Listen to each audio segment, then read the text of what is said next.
My name is Emily. I'm 45 and currently dieting for Thanksgiving. Why? Because last year, I accidentally stored about 7 pounds of turkey fat on my own body. If I lose 7 pounds now, I can afford to gain it back during Thanksgiving, right? What? That's not how it works? Oh well, I tried. From Thanksgiving to Christmas, there's just too much good food. I'll probably even buy myself some Valentine's chocolate soon. Oops, I'm drooling. Looks like I'm set to gain weight after this year. Anyway, today I want to share a winter memory of mine. I hope you'll listen. It happened when I was 25. I had decided to marry my boyfriend Richard, who I'd been dating for several years. I introduced him to my dad, James, and my mom, Linda. You know, the typical meet the parents situation. My parents liked Richard, and everything seemed to be going smoothly until a problem arose. My older sister, Susan, who's 2 years older than me, came home from work and was instantly captivated by Richard. It's strange, but sisters can just tell what the other is thinking. Susan had fallen for Richard at first sight. I hoped I was wrong, but Susan blushed when Richard shook her hand. She was always looking up at him when she talked. I thought it was inappropriate for her to act that way towards my boyfriend, but I guess she couldn't help it. I thought she'd eventually put a stop to it, so I ignored it. But after Richard left, Susan cornered me, looking ridiculous in just a bath towel, and said, "You should call off the wedding." She kept bad-mouthing Richard, saying he was a player and that I could do better. But she had no evidence. When I asked her why she thought he was a player, she said, "It's a woman's intuition." Susan has never had a boyfriend. How could I trust the intuition of someone with no experience in relationships? In that case, I believe in Richard's personality, which I have seen with my own eyes for several years. So I brushed off Susan's warning and didn't take it seriously. Richard started visiting my parents' house more often. He said he wanted to get along with my family, so I invited him over without a second thought. My parents were happy, and I had no reason to object to my future husband getting along with them. Everything seemed fine, but Susan was trying to build a good relationship with Richard in a different way. According to Richard, Susan would grab his arm when I wasn't around, press her chest against him, and ask, "Don't you think Emily is childish?" She even tried to show him under her skirt by pretending to trip. Richard laughed it off, saying it was so obvious it was funny. If he had taken her seriously, I would have been very upset. But Susan mistook Richard's politeness for interest and kept making advances. Initially, it was love at first sight, but the fact that Richard had a stable job in a decent company also seemed to attract her. She was not going to give up on a man who was handsome, capable, and guaranteed a stable future. My parents, who should have seen Susan's inappropriate behavior, said nothing. Actually, they've always let Susan get away with anything. To be honest, Susan has always been incompetent.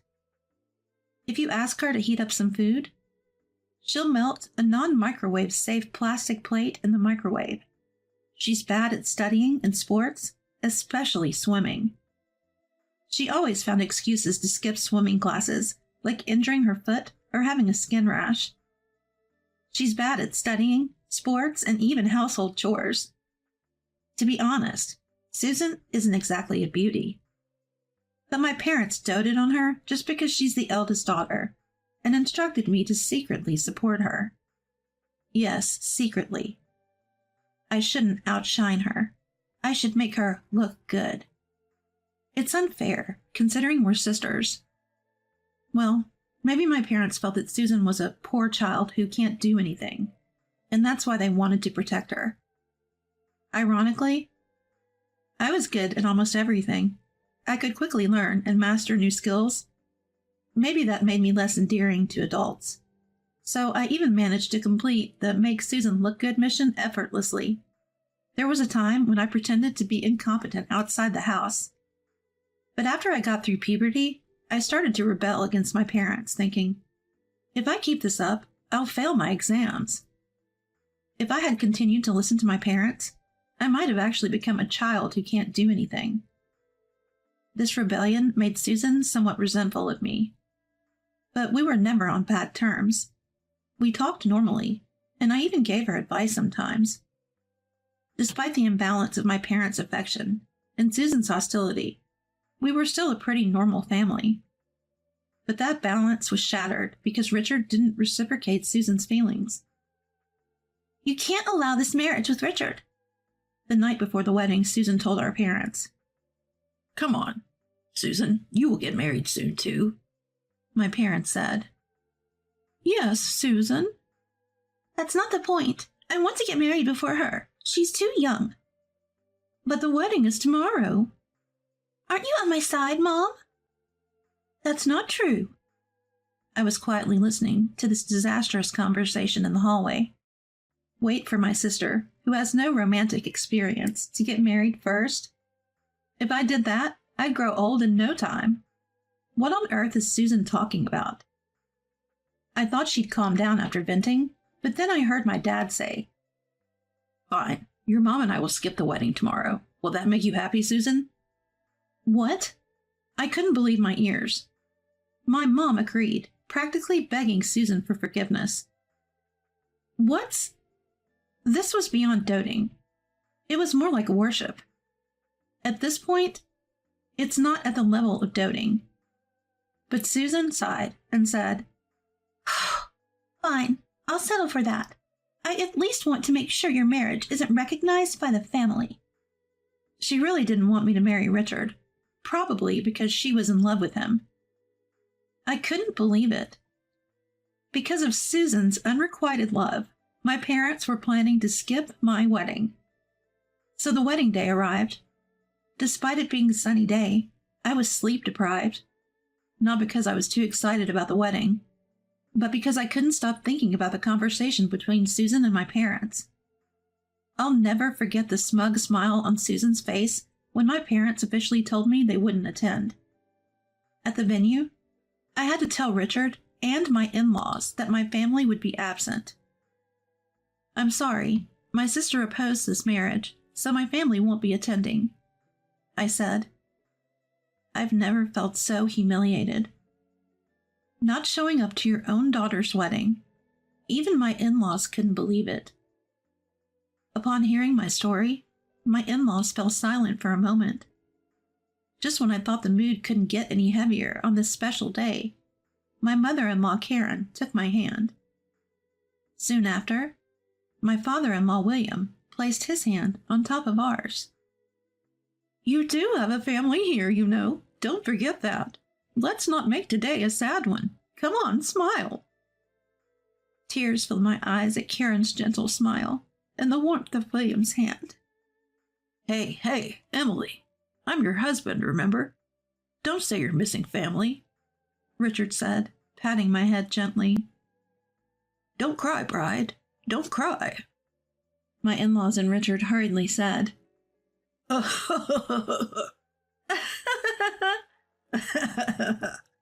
Even as they laughed. You'll ruin your makeup. Amidst all this, Karen looked at me in the eyes and said, Emily, I know it's tough with your parents, but this is a good start to your new life. Begin your own family from now on. Karen hugged me tightly, as if to make up for my parents' absence. Richard and William joined in. Everything will be okay, just like Karen said. This is a good start to my new life. I vowed to build my own happy family, and that day, I married Richard without a hitch. Fast forward 15 years.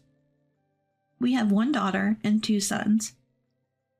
Our responsible and capable daughter, Patricia, is a lifesaver, taking care of our rambunctious sons, Robert and Thomas. But man, the way she yells, "Enough already!" She's just like me. Well, it's gone. Life was going smoothly. Richard's job was going well, and we'd bought a house. But then, trouble showed up. My dad, Mom, and Susan. We'd been estranged since the wedding and hadn't given them our new address. Somehow they found us and showed up at our house. Naturally, my first words weren't "long time no see," but "what are you doing here?" "We have a favor to ask Emily," said Susan. Even my parents chimed in. "Only you can help us."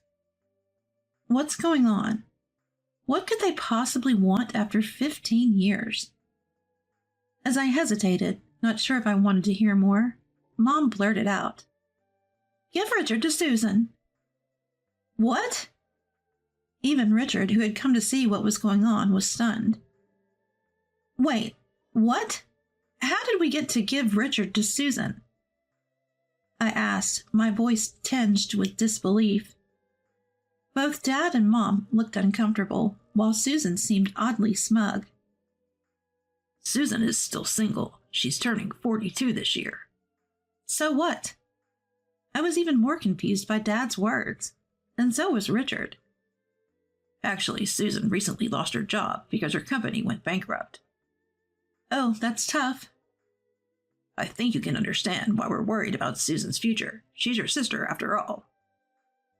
I kept quiet, even though I thought, not really, while looking into my parents' eyes.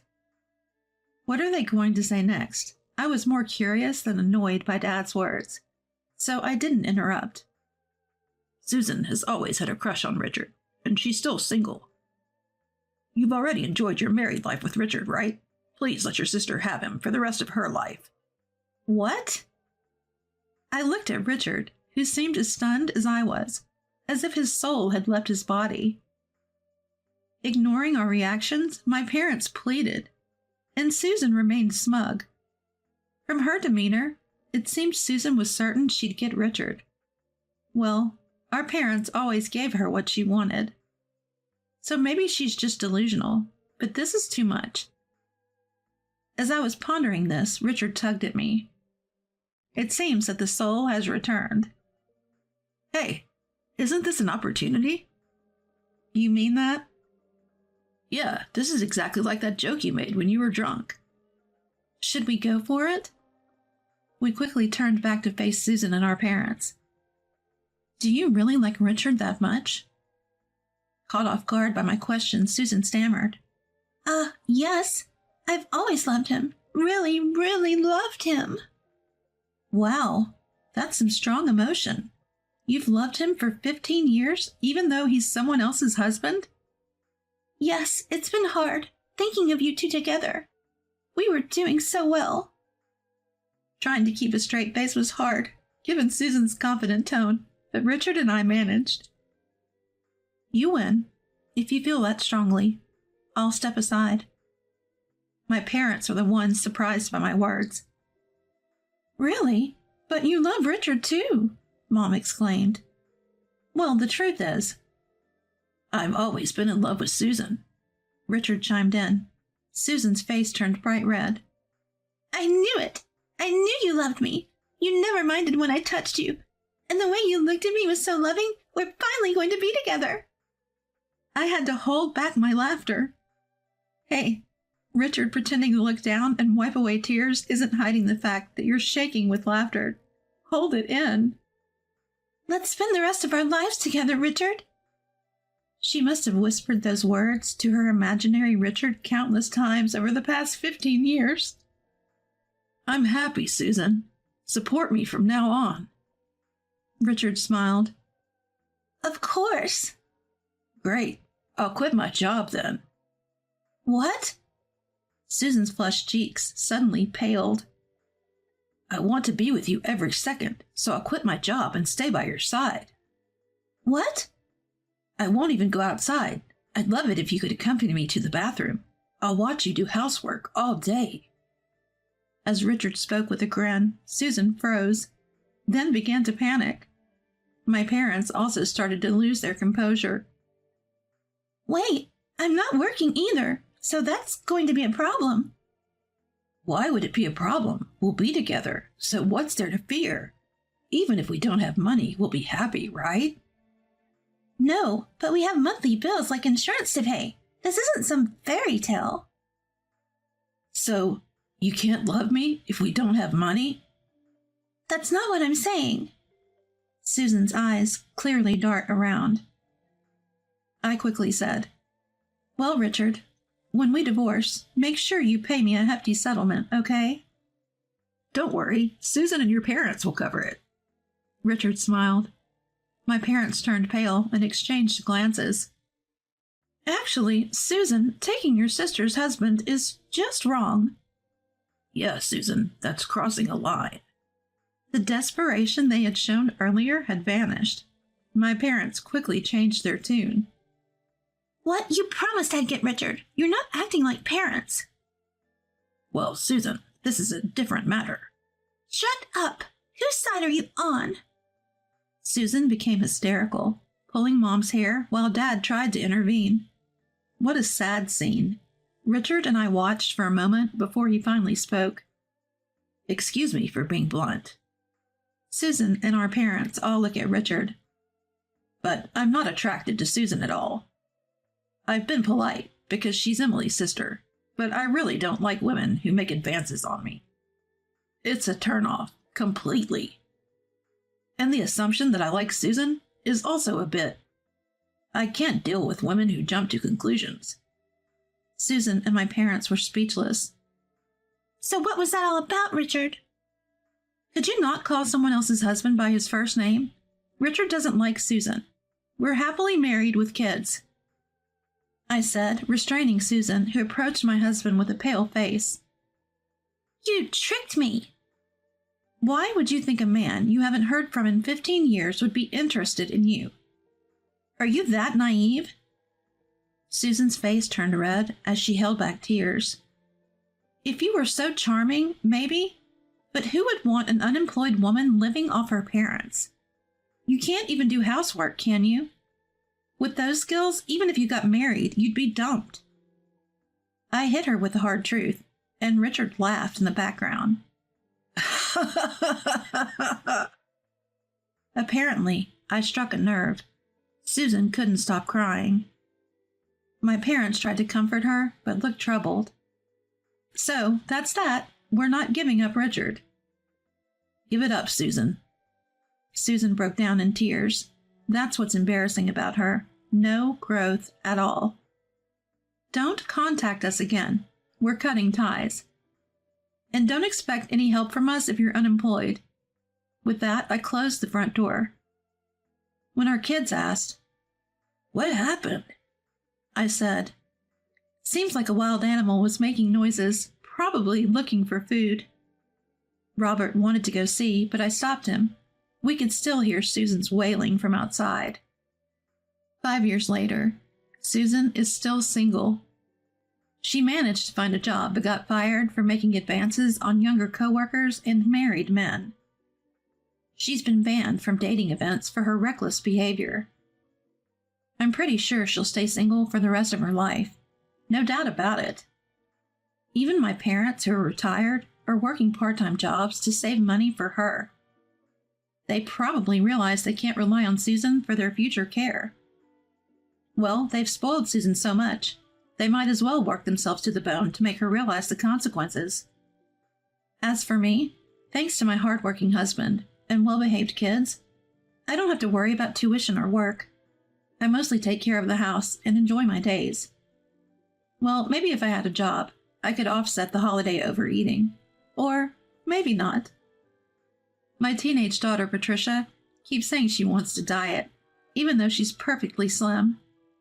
I'm doing my best to discourage her. Save that for when you're as wide as Mom, I tell her.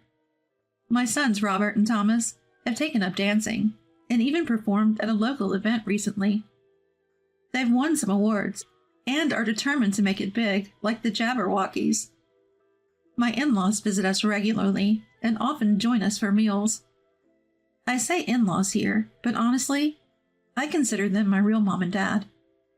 They've even suggested going on a resort vacation together during the kids' spring break. I hope they stay healthy and live long enough to enjoy many more days with us. Sure, there were the challenges before we got married, but ever since, it's been nothing but happiness. I finally feel like I have a real family.